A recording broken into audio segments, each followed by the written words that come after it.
কুড়িগ্রামের রাজারহাট উপজেলার একটি প্রত্যন্ত গ্রামে সুবিধাবঞ্চিত শিশুদের দেশীয় লোকগান ও বাদ্যযন্ত্র শেখাচ্ছে মায়ের তরী নামের একটি সংগঠন। মূলত প্রান্তিক শিশুরা এই সুযোগ পাচ্ছে।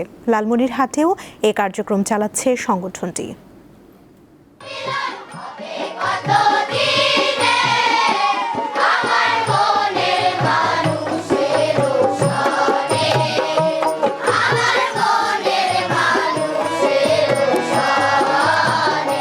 কুড়িগ্রাম শহর থেকে প্রায় 15 কিলোমিটার দূরে রাজারহাট উপজেলার নিভৃত গ্রাম সিংহিমারি। এখানে গড়ে ওঠা মায়ের তরী এক অন্যরকম সাংস্কৃতিক আঙিনা। প্রতি শুক্র ও শনিবার ভোরে বেজে ওঠে লোকগানের সুর।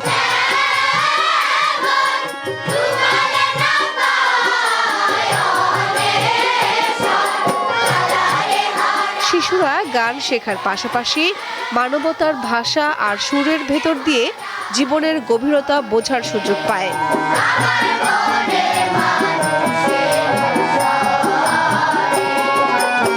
লালন গীতি, ভাওয়াইয়া, লোকসঙ্গীত, নানান ধরনের গান শিখেছি।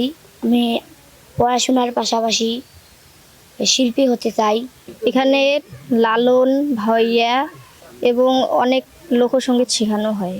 দোতারা, বেহালা, সারিন্দা, তবলা, হারমোনিয়াম, বাঁশি আরও বিভিন্ন যন্ত্র।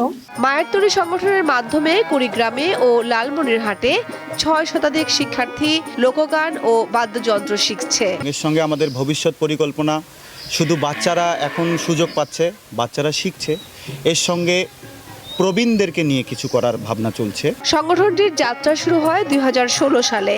এই উদ্যোগের পেছনে আছেন নরওয়ের কবি, গবেষক ও আলোকচিত্রী ওয়েরা সেথের। ব্রহ্মপুত্রের চরে বন্যা পরবর্তী জীবনচিত্র ধারণ করতে এসে তিনি মুগ্ধ হন বাংলার লোকসঙ্গীতে।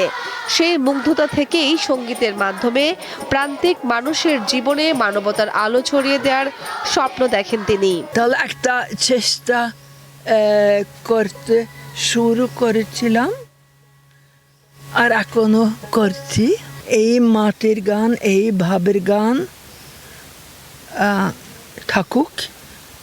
বাচ্চাদের মনে যদি না থাকে তাহলে কম সময়ের মধ্যে কারো মনে থাকবে না। মায়ের তরী সম্পূর্ণ বিনামূল্যে শিশুদের লালন গীতি ও ভাওয়াইয়া গান সহ নানা ধরনের গান ও বাদ্যযন্ত্র শেখায়। কামরুন নাহার, দীপ্ত, বার্তা কক্ষ।